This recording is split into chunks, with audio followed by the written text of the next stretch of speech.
Imagine you're a Kentucky farmer just trying to get through a boring Tuesday in 1876.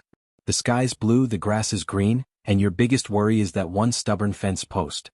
Then, without warning, the sky turns a sickly reddish-brown. A weird smell hits you, a thick, coppery, metallic smell you know all too well. It's the smell of a slaughterhouse. You look up and that's when it happens. It's not rain. It's not hail. Chunks of raw, red meat begin to fall from the heavens. This is not a scene from a twisted horror movie. This is the absolutely true, completely baffling and largely forgotten story of the Kentucky meat shower. And the question we're asking today is simple: what in the wide world of sports actually happened that day? So let's set the scene properly. It's March 3, 1876. The place is a small farm near Olympia Springs, Kentucky, owned by a man named Alan Crouch. His neighbor, Mrs. Susan Wiggins, is outside in her yard, washing laundry in a tub. A calm, domestic scene. Suddenly the air gets cold. The light gets strange. And then, the first splat. A piece of meat, about the size of a dime, lands near her feet. Then another. And another. Within seconds it's a downpour. A storm of flesh. Chunks of red, gristly meat are falling everywhere, slapping against the roof, the ground, her laundry tub. It's covering an area about 100 yards long and 50 yards wide. It's not just a few pieces, it's a carpet of meat. Now put yourself in Mrs. Wiggins' shoes. Your brain would short-circuit. The sky is raining meat. Is it the end of the world? Is it some kind of divine punishment? The sign. She's terrified. She runs.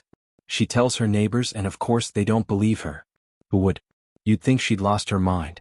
But then they go outside. And they see it. The evidence is everywhere, clinging to the fences, the grass, the trees. The entire area smells like raw beef.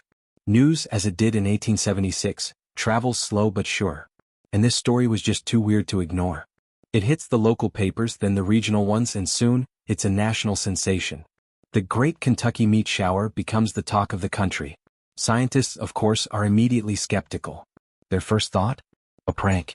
Some jokers must have thrown a bunch of discarded butcher scraps onto this poor woman's property.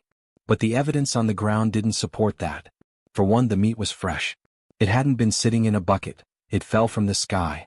And secondly, and this is the really crucial part, the distribution was all wrong for a thrown substance. It was evenly spread over a huge area.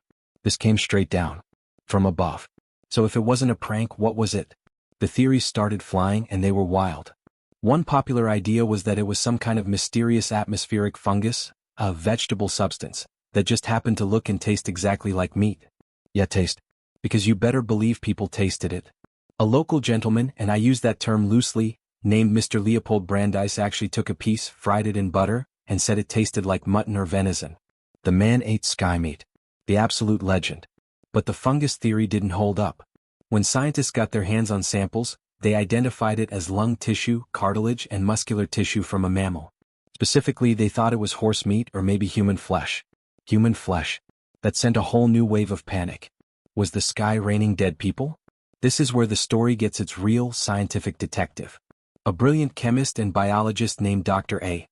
Mead Edwards entered the scene. He was determined to solve this mystery once and for all. He got samples of the meat and put them under his microscope. His findings were meticulous. He confirmed it was lung tissue from a horse or a human infant, but he leaned heavily towards horse. The structure of the cartilage and the specific type of tissue pointed to a quadruped, a grazing animal. Okay, so it's horse lung. Fantastic. But how did a horse's lung get scattered over a Kentucky farm? Did it fall from the sky? Dr. Edwards needed a mechanism. He needed an explanation that didn't involve angry gods or interdimensional meat portals. And he found one. He proposed a theory so simple, so elegant, and so utterly brutal that it's almost certainly the truth. He believed the meat was vomited up by a massive flock of vultures. Stay with me here. In 1876, the skies of America were dark with passenger pigeons and, relevantly, huge flocks of buzzards. Vultures. These birds are nature's cleanup crew. They have a unique digestive system.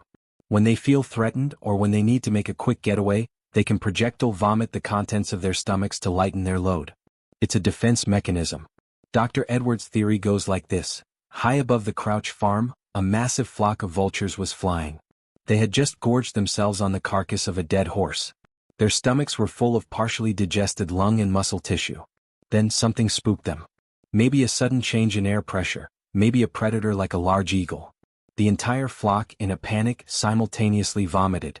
A collective, sky-high pukapalooza. The result? A shower of semi-digested horse flesh, falling from the beaks of 100 terrified buzzards, scattering over a wide area as it fell through the air. The wind carried it, spreading it over the Wiggins property. It explains the freshness, the type of tissue, the even distribution, and the bizarre, localized nature of the event. The vultures flew on, their stomachs a little lighter, completely unaware they had just created one of the strangest weather events in American history. So, mystery solved, right? Well, mostly.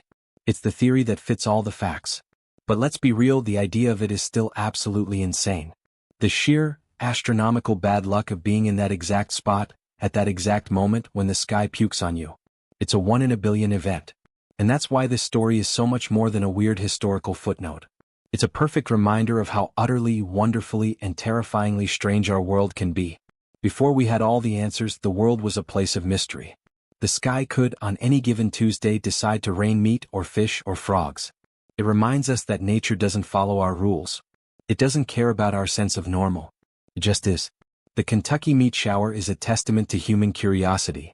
From a terrified farmer, to a brave man who fried and ate the mystery, to a dedicated scientist who refused to let the mystery die, this story is a chain of people trying to make sense of the senseless. It's a celebration of asking why, even when the answer seems impossible. And that's why we have to remember stories like this. In a world where we think we've seen it all, where we carry supercomputers in our pockets, it's humbling to know that the universe can still pull a fast one on us. It's a story about the gaps in the map, the blank spaces that still hold wonders. So the next time you're outside and you feel a drop of rain on your cheek, just take a second. It was flesh. And if that doesn't send a little shiver down your spine, and make you look at the world with a little more wonder, I don't know what will. And if you want to join us as we uncover more of America's strangest forgotten tales, make sure to hit that subscribe button and ring the bell. You're not going to want to miss what we dig up next.